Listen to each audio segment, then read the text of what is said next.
எல்லாத்துக்கும் வணக்கம். இப்பொழுது நாம் அநேகர் எனக்கு மெசேஜ் மூலமாகவும் வாட்ஸ்அப் மூலமாக கேட்டுக்கொண்ட பிரகாரமாக ஹெட்டேக் அண்டு நீ பெயின், ஸ்வெல்லிங்கோடு இருக்கிற நீ பெயினை பற்றி கேட்டிருக்கிறார்கள். அதை நான் உங்களுக்கு இந்த வீடியோ மூலமாக தெரியப்படுத்த விரும்புகிறேன். சரி, வாங்க போகலாம். ஹெட்டேக்னால் என்ன? தலைவலி பொதுவானதான். ஆனால் இதில் எத்தனை வகை தலைவலி இருக்கிறது என்று தெரியுமா? 5 வகை தலைவலி இருக்கிறது. ஒன்று மைக்ரைன் சொல்லலாம். ரெண்டாவது ஃப்ரண்டல் ஹெட்டேக்குன்னு சொல்கிறாங்க. மூன்றாவது ஆக்சிபிட்டல் ஹெட்டேக்கு அப்படின்றாங்க. நாலாவது டெம்பரல், ஐந்தாவது வெர்டெக்ஸ். இப்படி 5 வகையான ஹெட்டேக் நமக்கு இருக்குது, தலைவலி இருக்கிறது. சரி, இப்போ ஒன்றும் பை ஒன்றா நம்ம பார்க்கலாம். ஒவ்வொரு தலைவலிக்கும் வித்தியாசம் உண்டு. அதற்கு தகுந்த மாதிரி அக்குப்ரெஷரினுடைய புள்ளிகள் வேறு, மருந்துகள் வேறு. அதனால் தனித்தனியாக சொல்லுகிறேன். ஏன்னா தலைவலி வந்துருச்சு அப்படின்னு சொல்கிறக்காண்டி நம்ம எல்லா தலைவலியும் ஒன்றா எடுத்துக்கிறக்கூடாது. அதனால் தனித்தனியாக பிரித்து சொல்கிறேன், கேளுங்க. மைக்ரேன் இது பொதுவாக காமன் டிஸார்டர் அப்படின்னு சொல்லலாம். ஒற்றை தலைவலியாக இருக்கலாம், இல்லை 2 பக்கமும் தலைவலி வர்ற மாதிரியே இருக்கலாம். அது ரெண்டுமே வித்தியாசமாக இருக்கும். ஆனால் காலையில் எழுந்தவுடன் இந்த தலைவலி வர்றதுக்கு சான்சஸ் நிறைய இருக்குது. இரண்டாவது, அதிகாலையில் பிரேக்ஃபாஸ்ட் சாப்பிடாமல் இருக்கிறவங்களுக்கு இது நிறைய பேர்த்துக்கு இது வர்றதுக்கு சான்சஸ் இருக்குது. அதற்கப்புறம் பார்த்திங்கன்னா அவங்களுக்கு வாமிட், இரிட்டேட் வந்துக்கிட்டே இருக்கும், குமட்டல் இருக்கத்தான் செய்யும். அதுக்கப்புறம் பார்த்திங்கன்னா இது எதனால் வரும்னா ஒரு இம்பேலன்ஸ்ன்னு சொல்லலாம். ரெண்டாவது நம்ம இப்போ இது சொல்கிறோம்னா ஏன்னா விட்டல் ஃபோர்ஸ் அப்படின்றோம்ல, இயற்கையினுடைய சில சாத்தியங்களினாலேயும் வர்றதுக்கு வழிகள், வாய்ப்புகள் உண்டு. இது ரொம்ப சிவியராகவும் இருக்கும். பட் இதுக்கு என்னென்ன புள்ளிகளை நம்ம பார்க்கலாம். சில நேரங்களில் பார்த்திங்கன்னா உடம்பு ஜில்லுன்னு இருக்கும். பார்த்திங்கன்னா சிலவங்களுக்கு இந்த கையில் உள் பாதம், இந்த உள்ளார் சைடு, இந்த வெளியில் மட்டும் உங்களுக்கு வேர்க்கும், நல்லா வேர்க்கும். இல்லைனா உடம்பு குளிர் மாதிரி இருக்கும். நல்லா இருக்கும் கிளைமேட், ஆனால் குளிர் அடிக்கிற மாதிரி இருக்கும். இது அதுக்கப்புறம் என்னென்னு சொன்னால், சின்ன சத்தம் கேட்டாலும் அவங்களுக்கு ரொம்ப ஒரு இரிட்டேட்டாக தெரியும். அது மாதிரி வெளிச்சத்தை கண்டாலும் இரிட்டேட்டாக இருக்கும். இது மைக்ரைனுடைய வெளி தோற்றங்களான இருக்கிற ஒரு விஷயம். இதுக்கு நாம் என்னென்ன புள்ளிகளை நாம் யூஸ் பண்ணணும், அதை எதில் ப்ரெஷர் கொடுக்கணும் அப்படின்னா உங்களுக்கு இம்மிடியேட்டாக உங்களுக்கு ரிலீஃப் கிடைக்கும். இப்போ அந்த ரிலீஃப் கிடைக்கிறதுக்கு என்னென்ன பாயிண்ட்ஸுன்றதை தெளிவாக பார்க்கலாம். அதில் ஃபஸ்ட்டு GB20 அப்படின்னா, GB20 அப்படின்னா இந்த உச்சந்தலை, இந்த காதுகளிலிருந்து இப்படி கரெக்டாக பார்த்தோம்னா இந்த நேரில் இப்படி கரெக்டாக பின்னாடி பார்த்தீங்கன்னா இந்த இடத்துல இருக்கும். இதை விரல்னால் நல்லா ஒரு 20 டைம்ஸ், இல்லைன்னா 2 to 3 மினிட்ஸ் ப்ரெஷர் கொடுக்கலாம்.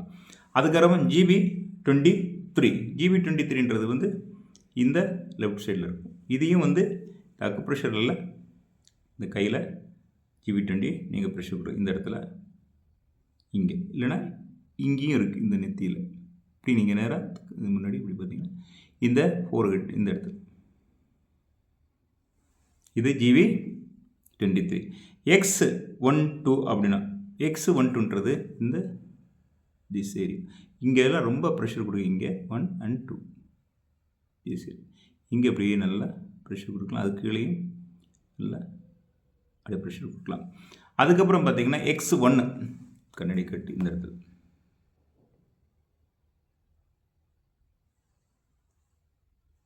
X1. இப்போ அதுக்கப்புறம் X1 முடிஞ்சு X2 முடிச்சு ST8. இந்த ST8 அப்படின்றத உங்களுக்கு படத்தில் நான் காட்டுறேன். அதுக்கப்புறம் GB14னா பின்னாடி முதுகெலும்பு, ஸ்பைனல் கார்டில் பாயிண்ட் இருக்குது. அதை ப்ரெஸ் பண்ணால் போதும். அதையும் நான் உங்களுக்கு ஃபோட்டோ மூலமாகவே காட்டுகிறேன். அதுக்கப்புறம் GB34, ST36 இதெல்லாம் உங்களுக்கு படத்தில் நான் காட்டுறேன். இதில் ஒன்று இப்போ கையில் காட்டுறேன். LI11 என்னன்னு சொன்னால், அது இன்டெஸ்டினுடைய கனெக்டு. இப்படி கையை மடக்குனீங்கன்னு சொன்னால் இந்த இடத்துல ஒரு மவுண்ட்டு உண்டாகும். இந்த மவுண்ட்டுக்கு மேலே ப்ரெஷர் கொடுக்கணும். இந்த ப்ரெஷர் இந்த இடத்துக்கு தான் LI11 சொல்லுவாங்க. இங்கே ப்ரெஷர் கொடுக்கும்போது வலிக்கும். அது மாதிரி போத் சைட். இப்போ இத்தனை காரியத்தை நான் உங்களுக்கு சொல்லிட்டேன். GB20, GB23, X12, ST8, GB14, GB34, LI4. அது கூட உங்களுக்கு LI4ன்றது வந்து கூட நான் உங்களுக்கு சொல்கிறேன். LI4 முதல்ல நான் காட்டியிருக்கிறேன். இப்படி விரலை வச்சுக்கிட்டேன்னா அது மாதிரி இந்த விரலை இப்படி வச்சுக்கிட்டீங்கன்னா இங்கே ஒரு மவுண்ட் இருக்குது.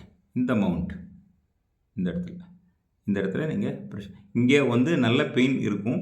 பட் இங்கே இப்படியே பம்பிங் ப்ரெஷர் கொடுங்க. அப்படி இல்லைன்னா நல்லா ப்ரெஷர் கொடுத்து 1 2 சுற்றிக்கின்னு விட்டுருங்க. ஸோ இத்தனை இடத்தையும் நீங்கள் ப்ரெஷர் கொடுக்கும்போது என்னென்னா உங்கள் இந்த மைக்ரைன் வலி இம்மிடியேட்டாக உங்களுக்கு ரிலீஸ் ஆகி கிடைக்கும். இப்போ மைக்ரைன் பார்த்துட்டோம். அதுக்கப்புறம் என்னென்னா ஹெட்டேக்கில் என்னது ஃப்ரண்டல் ஹெட்டேக்குன்னா என்ன? தலையினுடைய முன்பாகம் இந்த இடத்துல ஹெட்டேக். இந்த தலைவலி நரம்பு தளர்ச்சினாலே மேக்சிமம் உண்டாகிறது. இதுவும் ஒரு இம்பேலன்ஸ் தான். இதற்கு என்னென்ன இடத்துல நம்ம ப்ரெஷர் கொடுக்கணும் அப்படின்னு சொல்லி பார்த்தீங்கன்னா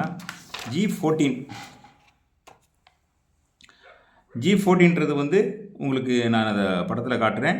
அதுக்கப்புறம் LI4 இந்த இடத்துல இப்படி மேடு வச்சுட்டிங்கன்னா இந்த இடத்துல இதை காட்டுங்க. அதுக்கப்புறம் காலில் இருக்கிறதையும் காட்டுறேன் உங்களுக்கு. GB14ன்றது வந்து இங்கேருந்து ஸ்ட்ரெயிட்டில் இங்கே இந்த கண்ணுக்கு மேலே இருக்கிறது புருவம் இருக்கு இல்லையா, இந்த இடத்துல right. This is called GB14. இந்த இடத்துல நல்லா ப்ரெஷர் கொடுங்க.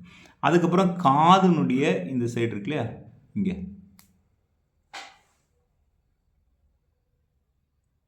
இங்கேயே ப்ரெஷர் கொடுங்க.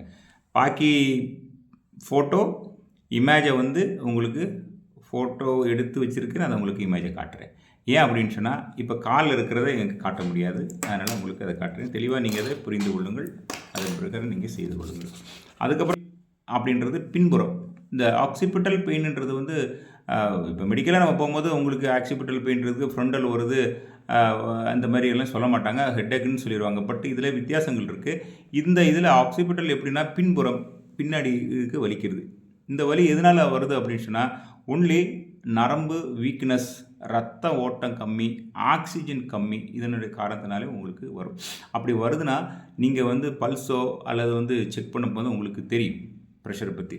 ஸோ இதுக்கு வந்து GB20, GB15, அதுக்கப்புறம் பார்த்தீங்கன்னா UB60, LI4, இந்த மாதிரி ST36 இதையும் நான் உங்களுக்கு ஃபோட்டோ மூலமாக காட்டுகிறேன்.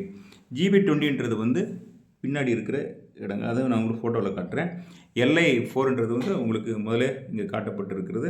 பாக்கி உள்ளது ST36 எல்லாம் வந்து உங்களுக்கு 36 LI4 இது இருக்குது. அதுக்கப்புறம் காதுலேயும் நீங்கள் ப்ரெஷர் கொடுங்க.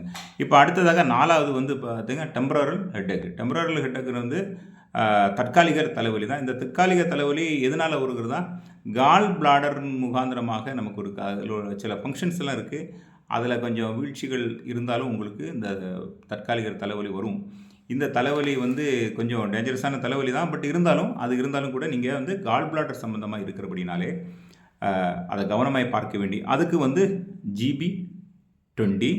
GB20 மேலே, GB34 அதுவும் உங்களுக்கு படத்தில் காட்டுறேன். GB34ன்றது. அதுக்கப்புறம் உங்களுக்கு TW5 அண்டு ST36 இதை இமேஜில் காட்டுறேன். நீங்கள் இதை தெரிஞ்சுங்க. எந்த தலைவலிக்கு என்ன என்று புரிந்து செய்யுங்கள். அதுக்கப்புறம் பார்த்தீங்கன்னா வெட்டெக்ஸ் உச்சி தலைவலி இந்த இடத்துல. இது வந்து எல்லாத்துக்கும் தெரியுது தான், ப்ரெஷர் ஜாஸ்தியாக இருக்கிறவங்களுக்கு. அதனால தான் தலைவலி வரவங்களுக்கு மேக்ஸிமம் ப்ரெஷர் செக் பண்ணிக்கோங்கன்றாங்க. அப்போ ப்ரெஷர் மேலே தலைவலி வருதுனாலே உங்களுக்கு ப்ரெஷர் இருக்குன்னு அர்த்தம். அதை ப்ரெஷரை வந்து 160க்கு மேலே போச்சுன்னா நீங்கள் வந்து இந்த அக்கு ப்ரெஷர் பண்ணக்கூடாது. 160க்கு கீழே இருந்தால் நீங்கள் பண்ணலாம். 160 அதுக்கு மேலே இருந்தால் அக்குப்ரெஷர் பண்ணக்கூடாது. மெடிசன் சாப்பிட்டு கம்மி பண்ண பிறகு நீங்கள் இந்த அக்குப்ரெஷர் கொடுத்து நீங்கள் அதை வரவிடாமல் தடுக்கலாம். இதுதான் இத்தனை ஹெட்டேக்குனுடைய காரியங்களை உங்களுக்கு சொல்லியிருக்கிறேன். இதை பற்றி உங்களுக்கு வேறு எதுவும் தகவல் வேணும் என்று சொன்னால் நீங்கள் என்னிடத்தில் தொடர்பு கொள்ளலாம். நான் உங்களுக்கு தக்க பதில்களை சொல்லி நம்ம வேண்டுகின்ற காரியங்களை பார்க்கலாம். Okay, thank you very much. Best of luck.